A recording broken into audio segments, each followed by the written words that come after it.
I've got two stories for you today on how stress can either help you communicate really, really well or have really disastrous consequences. So let's get into it.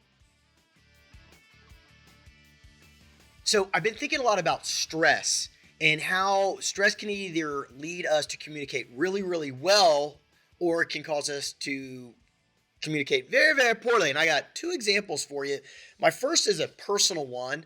Thank God my wife doesn't actually look at any of these videos, or I probably wouldn't be talking to you about this. But so I got in a bit of an argument with the wife this past weekend. And let me tell you, she was wrong. 100% wrong. I'm not going to get into the details, but she was wrong. Now, she knew she was wrong. I knew she was wrong, but it really upset me. And what I did was I got stressed out, I panicked, and I over responded because of stress. And I had to let her know that she was wrong. And so then all of a sudden, because of my poor communication, I was in the wrong. Like, oh, I know better, but stress got connected to me. And it's really all about our fight or flight response. And I need you to kind of sit back right now and think about, which one are you? Are you a fighter in times of stress, or are you a flighter in times of stress? And this is all baked in to like our DNA, like our caveman times. Like when you saw a bush, brushing over the corner, you either thought it was a bad creature, bad animal was going to eat you. And so you either wanted to go get a spear and fight it, or you wanted to run. Both pretty effective strategies to stay alive. And so I'm not trying to judge which one you are. And I think they both come with their pros and their cons. But I think you've got to understand who you are so you cannot do either one in times of stress, right? I am a fighter, and that showed with the wife this weekend. She, once again, she was wrong. And I could say that because she doesn't watch these videos, but she was. And so I got into a fight mode and I over responded, and it made me look like an idiot and a jerk. And I lost the situation because of it. And I ended up apologizing. I can't believe it. We're talking about their fight or flight, and really they're both emotional responses. And I don't like either one of them. Instead, what I prefer is to think. So we kind of coined the term fight, flight, or think. And what we're going to talk about today is how to get you to emotionally, when in times of stress, disruption, crisis, you think instead of beat it up or run for it. And so I want to show you one thing real quick. I got this high speed, low drag chart here. Now these stress charts with performance is in one category here. You can kind of see that. And the stress is on the other, one's on the vertical, one's on the horizontal. And I think it's really accurate. What it's saying is that when you're calm and inactive and relaxed, you're not really at peak performance. But if you're way, way on the far side of the chart, you risk burnout and you're too stressed to respond really well. And so what I don't like is when there's a crisis or disruption. If somebody says, well, calm down. What? You're not going to calm down. It's completely unrealistic. It's a stressful situation.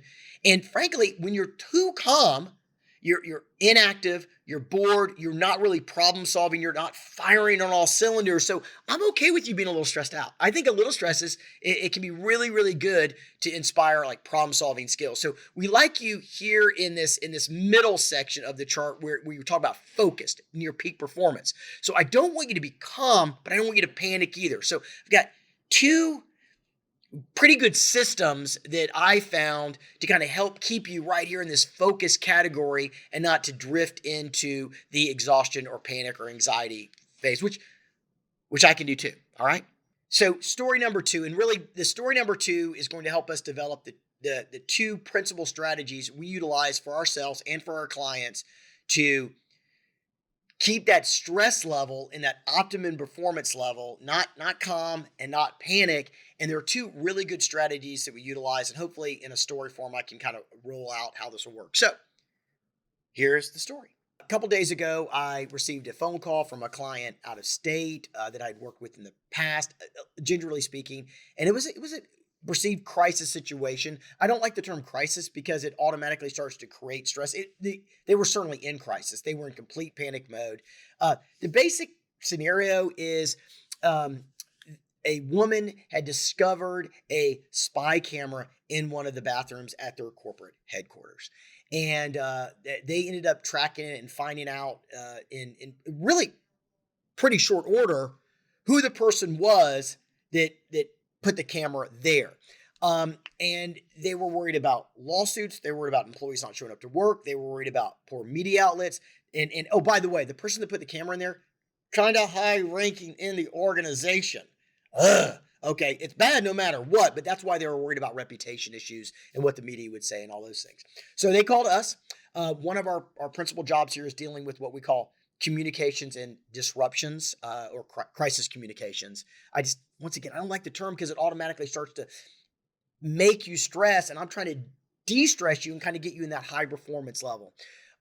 So the first thing that we do is we start to talk about the 6 emotional responses to a crisis, and to get them to recognize that 6 of them are all emotional and they're all terrible. I'm not going to get into them on this video, but you can obviously see when people are defensive, when people go on the attack, or the counterattack, which is, well, I always think about this one. I don't know why, Jackson. I always think this was a funny one. Well, I might have cheated on you, but you didn't buy me a new car last year, or something like that. That's a counterattack. Like you respond with an argument that is completely irrelevant to what you're doing, but it distracts the audience, and it's very emotional, and you want to get them, and it's petty, or you want to ignore it. Like something hits you that's really sad, really impactful, dangerous. You just ignore it and pretend it didn't happen. They're all terrible.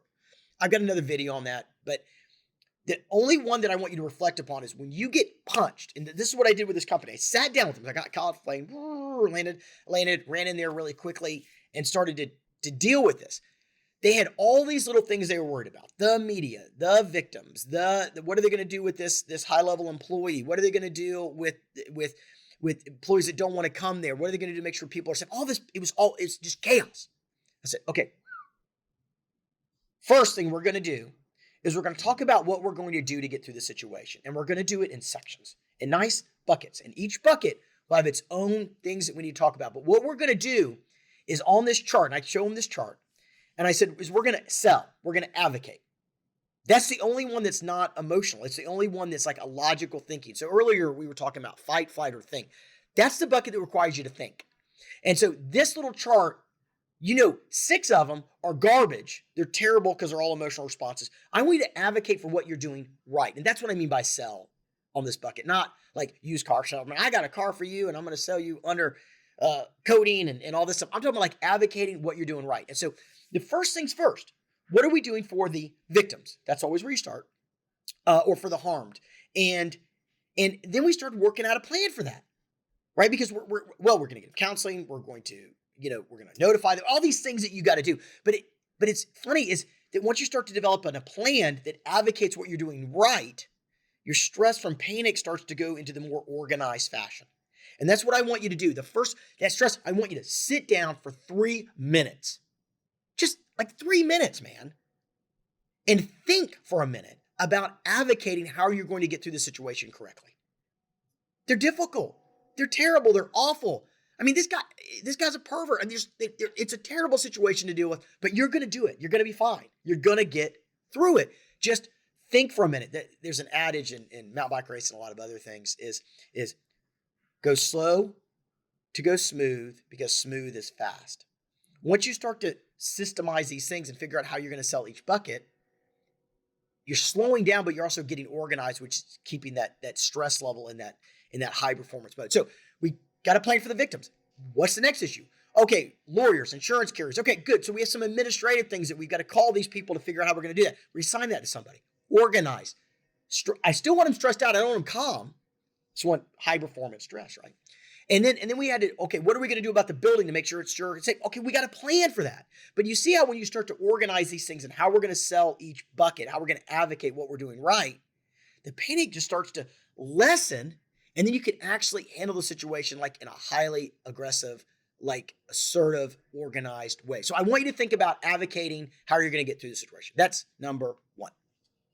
Number 2, and I think I'm going to end up doing more videos on Stoicism coming up. I dig the philosophies. I think it helped. Marcus Aurelius, a famous Caesar of Rome, lived in and died by this philosophy, and a lot of people do. But the second big bucket is control what you can control and recognize what you can control and what you can't. And you've heard a lot of people, there's millions of quotes on that.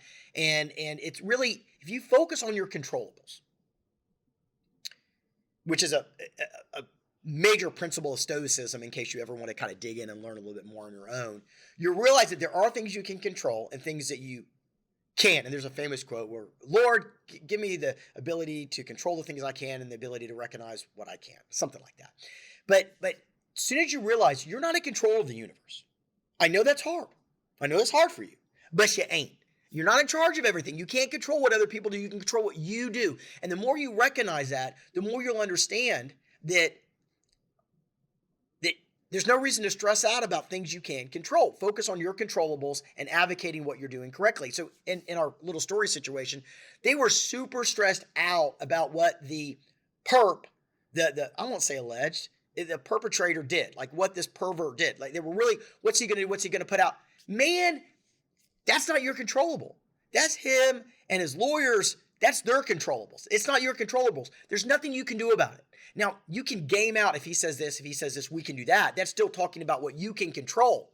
But there's only so many options, right? And you can once again put that in a 6th or 7th bucket and say, okay, the competition, the assailant may do this. They may do A, B, C, or D, and we can have a little plan for that.